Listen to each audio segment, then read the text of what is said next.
ఓం గురుభ్యో నమః. ఓం మహాగణాధిపతయ నమః. ఓం శ్రీమాత్రే నమః. అందరికీ నమస్కారం అండి. ఈరోజు మనము ఏం తెలుసుకునే ప్రయత్నం చేద్దామంటే, ఇప్పుడు మనకి సెప్టెంబర్ 7వ తారీఖున చంద్రగ్రహణం ఏర్పడుతుంది కదా. ఆ చంద్రగ్రహణము మనకి 12 రాశుల వాళ్ళకి ఎలా ఉండబోతుంది అనే ఒక విషయాన్ని తెలుసుకునే ప్రయత్నం చేద్దాము.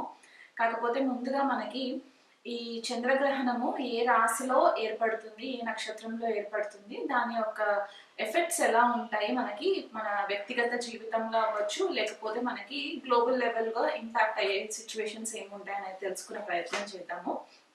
ఫస్ట్ ఆఫ్ ఆల్ ఏంటంటే, మనకి ఈ చంద్రగ్రహణము శతభిష నక్షత్రంలో కుంభరాశిలో మొదలైన తర్వాత చంద్రుడు మెల్లిగా ట్రాన్సిషన్ అవుతూ పూర్వభాద్ర నక్షత్రంలోకి వచ్చిన తర్వాత సుదీర్ఘంగా పూర్వభాద్ర నక్షత్రంలోనే ఎక్కువ ఇంపాక్ట్ కనిపిస్తూ ఉంటుంది మనకి ఈ చంద్రగ్రహణము.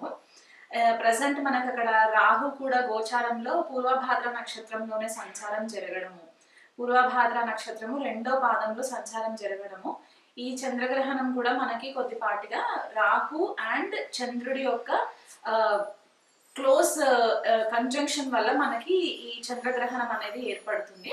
మనకి ఆపోజిషన్ లో చూసుకుంటే కనుక కుంభరాశికి రవి కేతు యుతి ఏర్పడము, అందులో మళ్ళీ మనకి బుధుడు కూడా రవి కేతువులతో కలిసి ఉంటారు కాబట్టి ఈ సింహరాశి అండ్ కుంభరాశి యాక్సెస్ లో మనకి ఈ చంద్రగ్రహణం ఏర్పడుతుంది.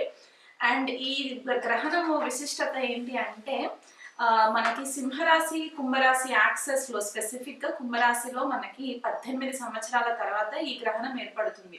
లాస్ట్ మనకి ఈ యాక్సెస్ లో ఏర్పడింది ఎప్పుడు అంటే సెప్టెంబర్ 11, 2007లో మనకి ఈ గ్రహణం ఏర్పడింది అనమాట. సో ఎగ్జాక్ట్ 18 years తర్వాత మనకి ఈ గ్రహణం అనేది సంభవిస్తుంది. కాబట్టి మీ వ్యక్తిగత జీవితంలో లాస్ట్ 18 years క్రితము మీకు ఏవైతే అనుభవాలు ఉన్నాయో ఒక్కసారి మీరు నెమరు వేసుకునే ప్రయత్నం చేయండి. అంటే మీకు మంచి జరిగిందా, లేకపోతే ఈ గ్రహణం తర్వాత మీకు ఏమైనా సడన్ గా ట్రాన్స్ఫర్మేషన్స్ జరిగాయా పర్సనల్ లైఫ్ లో, 18 years క్రితము మీకు ఏవైనా కొత్త అలవాట్లు ఏమైనా ఉంటే కనుక, అంటే ఆ 18 years పీరియడ్ లో ఏవైనా మనకి హ్యాబిట్స్, అవి మంచి హ్యాబిట్స్ అవ్వచ్చు, చెడు హ్యాబిట్స్ అవ్వచ్చు, ఏవైనా ఉండుంటే కనుక అవి కొద్దిగా మనకి ఈ గ్రహణం తర్వాత ఆల్టర్ అయ్యే ఛాన్సెస్ కనిపిస్తూ ఉంటాయి.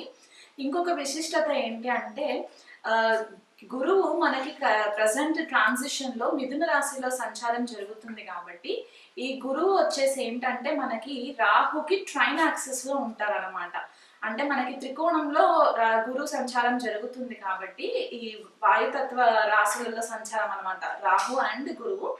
అండ్ ఇప్పుడు ఈ గ్రహణం ఏర్పడే టైంకి మనకి రాహు కేతువు 24 degrees సంచారంలో ఉన్నప్పుడు గురువు కూడా 24 degrees లోనే ఉంటారు కాబట్టి గురువు యొక్క ఆస్పెక్ట్ రాహు పైన పడుతుంది. కాబట్టి కొద్దిపాటిగా ఈ గ్రహణం మీటింగ్స్ వల్ల మనకి చాలా మందికి కూడా చాలా రకాలుగా ఆధ్యాత్మిక చింతన పెరగడానికి ఛాన్సెస్ కనిపిస్తుంటాయి.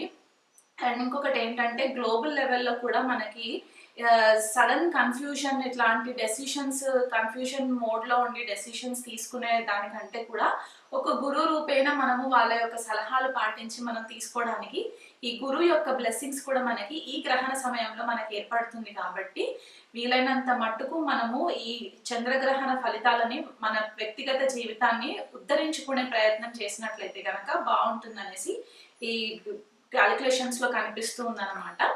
అండ్ అది కాకుండా మనకి ఈ పర్టిక్యులర్ గ్రహణము భారతదేశంలో కనిపిస్తుంది, మాక్సిమం అన్ని స్టేట్స్ లో కనిపిస్తుంది. కాబట్టి మనకి కొద్దిగా సూతకం అనేది ఫాలో అవ్వాలి.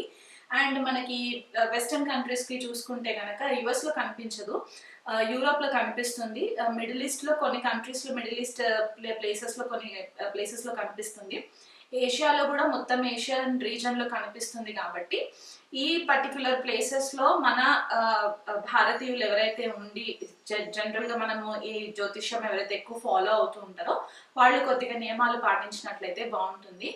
ఈ చంద్రగ్రహణము జనరల్ గా మనకి ఏమవుతుందంటే మన మానసిక స్థితిని కొద్దిగా డిస్టర్బ్ చేస్తుంది అనమాట. ఎందుకంటే రాహు తోటి మనకి గ్రహణం ఏర్పడుతుంది కాబట్టి రాహు గ్రస్త చంద్రగ్రహణం కాబట్టి ఇక్కడ ఏమవుతుందంటే జనరల్ గా మనకి రాహు వచ్చేసి ఒక మాయాగ్రహం అని చెప్పి మనం ఎప్పుడు చెప్పుకుంటూ ఉంటాం కాబట్టి ఒక ఇల్యూషన్ లో పెడుతూ ఉంటుంది అనమాట.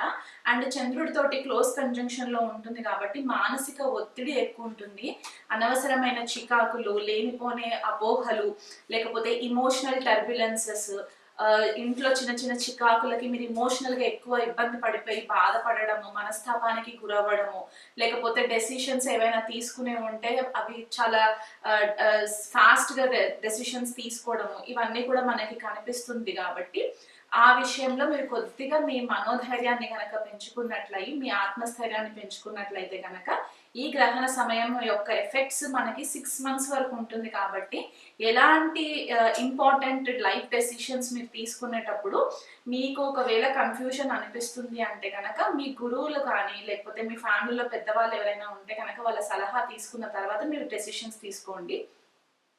ఓకేనా? కంటిన్యూషన్.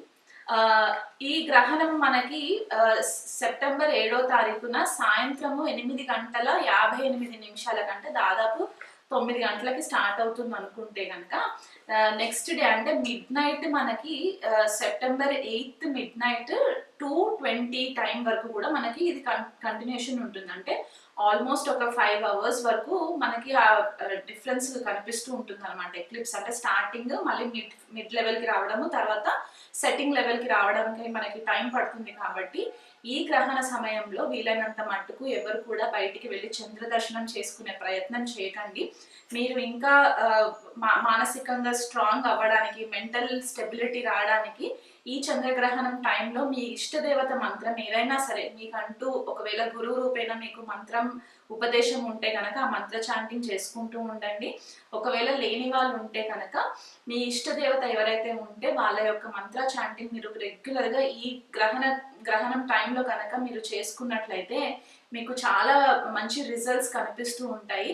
అసలు మా ఇష్టదేవత ఎవరో మాకు తెలీదు, మాకు ఏం చేయాలో తెలీదు అని అనుకున్న వాళ్ళు ఎవరైనా ఉంటే కనుక ఓం శివాయ నమః ఇది మీరు ఒక లెక్క లేకుండా అంటే 108 కౌంట్ లేకుండా లేకపోతే 21 కౌంట్ లేకుండా మీ ఓపిక ఈ పర్టికులర్ గ్రహణం టైంలో గనక మీరు కూర్చొని ఒక సాధన రూపంలో గనక మీరు కంటిన్యూస్ గా మీరు చేసుకున్నట్లయితే దీని ఎఫెక్ట్స్ కూడా మీకు చాలా హెల్ప్ అవుతాయి. ప్లస్ మీకు మానసికంగా స్ట్రాంగ్ అవ్వడానికి హెల్ప్ అవుతుంది. ఏదైతే క్లెన్సింగ్ పార్ట్ ఉంటుందో జనరల్ గా మనకి గ్రహణాలు ఏం చేస్తాయంటే వ్యక్తిగత జీవితంలో చాలా చేంజెస్ తీసుకొస్తూ ఉంటుంది అనమాట. అది ఒక రకంగా మెటీరియల్ ట్రాన్స్ఫర్మేషన్ అవ్వచ్చు, స్పిరిచువల్ ట్రాన్స్ఫర్మేషన్ అవ్వచ్చు. కాబట్టి ఆ ట్రాన్స్ఫర్మేషన్ ఫేజ్ కి కనుక మనము తట్టుకోనికి శక్తి ఉండాలి. కాబట్టి మీరు ఎప్పుడైతే ఈ దైవత్వానికి క్లోజ్ అవుతూ ఉంటారో అది మీకు చాలా మట్టుకు హెల్ప్ అవుతుంది.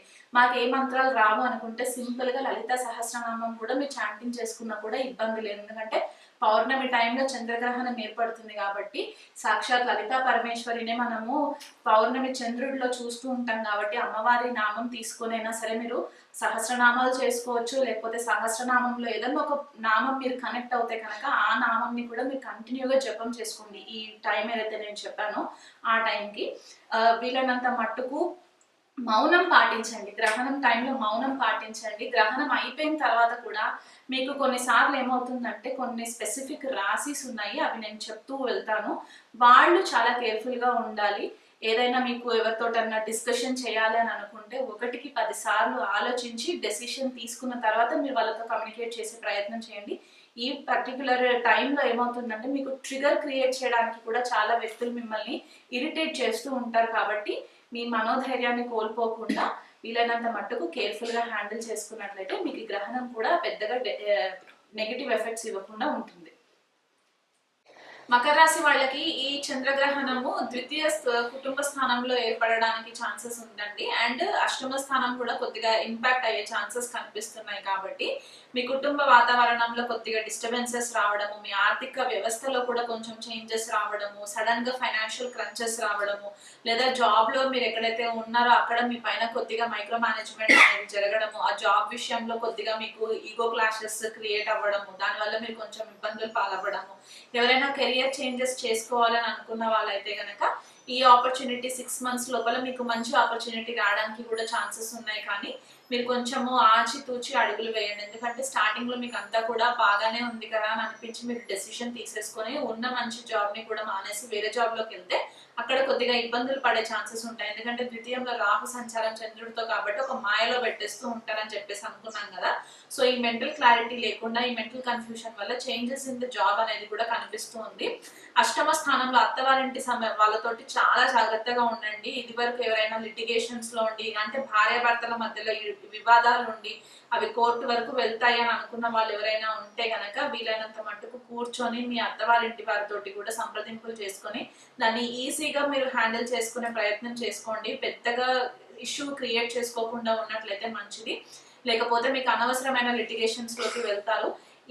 మీకు అంటే మీరు ఎవరి నుంచి కూడా అంటే దాచిపెట్టేసేసి సీక్రసీస్ ఏవైతే మెయింటైన్ చేస్తూ వచ్చారో ఏదైనా సీక్రెట్ రిలేషన్షిప్స్ ఇట్లాంటివి ఏమైనా ఉంటే ఈ టైంలో బయటపడే ఛాన్సెస్ ఉన్నాయి. కాబట్టి వీలైనంత మట్టుకు కేర్ఫుల్ గా ఉండండి. మీకు ఫుడ్ పాయిజనింగ్ అయ్యే ఛాన్సెస్ ఉన్నాయి. మీరు ఫుడ్ కన్సంప్షన్ విషయంలో కూడా కొంచెం కేర్ఫుల్ గా ఉండండి.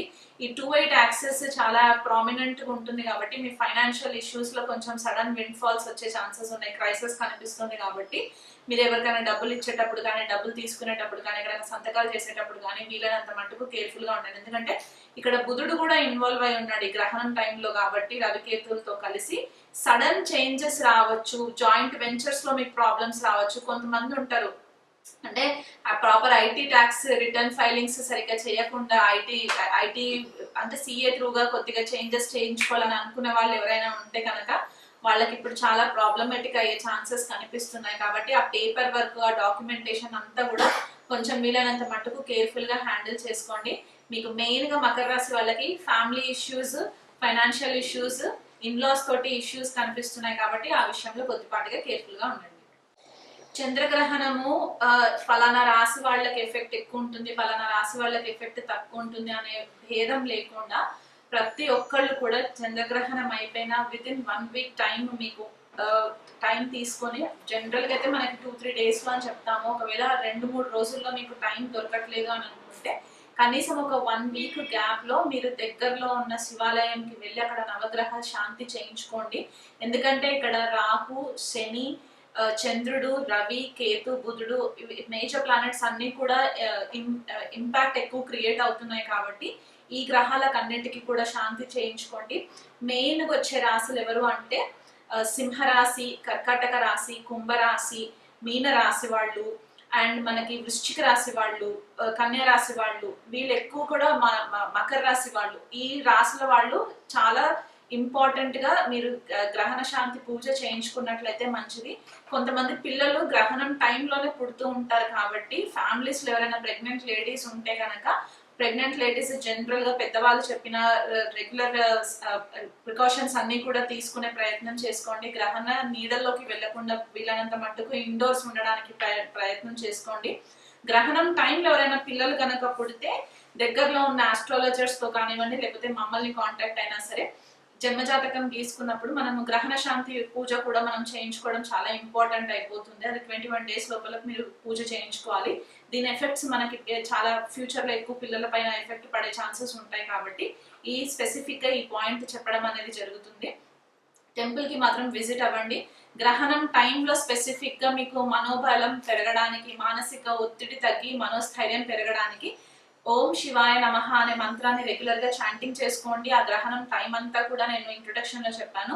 అది కాకుండా మీరు మీ ఇష్ట దేవత మంత్రం ఏదైనా ఉంటే ఆ మంత్రం పారాయణం చేసుకోండి. లలిత సహస్రనామం చేసుకునే వాళ్ళు ఉంటే లలిత సహస్రనామం చేసుకోండి. అమ్మవారి నామం ఓం శ్రీమాత్రే నమః అనేది 108 times చేసుకున్నా సరిపోతుంది. లేదా లెక్క లేకుండా మీకు గ్రహణం అంతా కూడా ఒక 4 hours నేను కూర్చొని చేసుకుంటాను అనుకుంటే కనుక మీరు అలా ధ్యానంలో ఉన్నా కూడా మీకు చాలా మట్టుకు మెంటల్ రిలీఫ్ ఇస్తుంది. ఒక ప్రొటెక్టివ్ ఆరా మీకు ఏర్పడడానికి ఛాన్సెస్ ఉంటాయి. కాబట్టి ఇవన్నీ కూడా చేసుకునే ప్రయత్నం చేసుకోండి. ఎవరితో ఎక్కువ డిస్కషన్స్ లోకి వెళ్ళకండి. మీకు ఎవరైనా టాక్సిక్ మనుషులు ఉన్నారు మీ చుట్టుపక్కల అనుకుంటే కనుక వీలైనంత మట్టుకు వాళ్ళ కాల్స్, వాళ్ళ టెక్స్ట్ మెసేజెస్ అవాయిడ్ చేసేసి మీ ధ్యానం పైన మీరు ఎక్కువ ఫోకస్ చేసి మీ సాధన బలం పెంచుకునే ప్రయత్నం చేసుకున్నట్లయితే ఎటువంటి ఆర్గ్యుమెంట్స్ లేకుండా ఈ గ్రహణం యొక్క ఎఫెక్ట్స్ నుంచి మీకు బయటపడడానికి చాలా మంచి సోర్సెస్ కనిపించే ఛాన్సెస్ ఉన్నాయి. కాబట్టి మొత్తం ప్రపంచ శాంతి అంతా కూడా మన మన పైన భారం ఉంటుంది కాబట్టి సూక్ష్మంలో మోక్షం లాగా మీరు ప్రే చేసుకునేటప్పుడు ప్రపంచంలో ఉన్న వాళ్ళందరూ కూడా బాగుండాలని చెప్పి మనస్ఫూర్తిగా మీ దైవారాధన చేసుకోండి. నమస్తే.